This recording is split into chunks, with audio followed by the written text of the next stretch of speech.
Nicola Sturgeon today insisted she has every right to call another Scottish independence vote as Brexit has strengthened the case for the breakup of the UK. Scotland's First Minister refused to say precisely when she wants to hold an INDYREF2, but put NO10 on notice that she could call it any time in the next 3 years. The SNP leader also blasted the British government for ignoring and sidelining Scotland's interests in the crunch Brexit talks. Scotland voted against becoming independent in a referendum held just 4.5 years ago in a vote nationalists said would settle the question for a generation. But Ms Sturgeon has seized on Brexit to launch a fresh push for independence, claiming that Scotland is being ripped out of the EU against its will. Ms Sturgeon told BBC Good Morning Scotland everything that has happened over the past couple of years, from Scotland facing exit from the EU against our will to every reasonable attempt at compromise to protect Scotland's interests by the Scottish government being spurned, to the powers of the Scottish Parliament being eroded, to the UK government even taking the Scottish government to court. All of that has strengthened and reinforced the case for Scotland to be independent, because these are not just academic arguments. All of this will have a material impact on Scotland's economy and well-being for decades to come. She added, the case for independence is materially strengthened from an already strong base in 2014 because of all of the experience of Scotland in the last 2 years. Share this article. Share.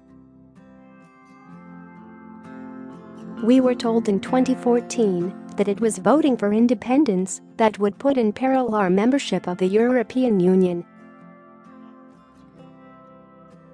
Because we didn't vote for independence, we now not just find ourselves facing exit. The voice and the interests of Scotland are being completely ignored and sidelined.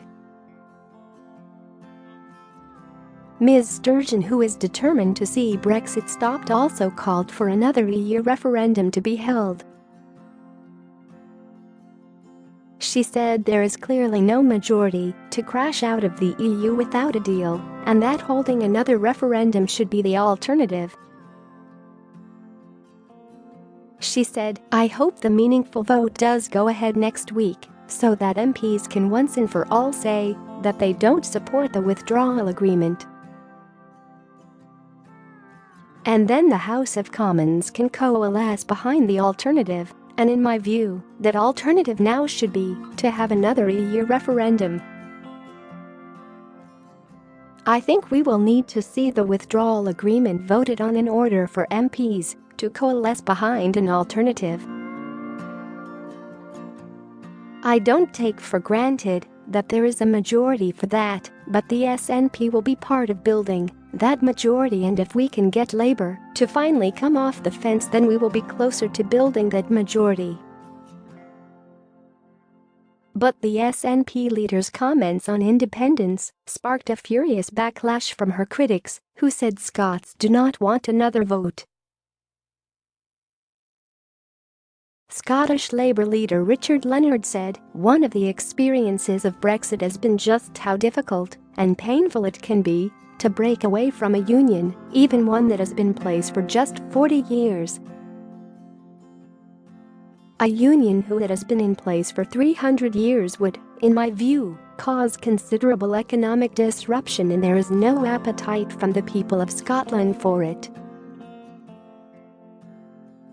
So I think the First Minister should take the earliest opportunity to rule out a second independence referendum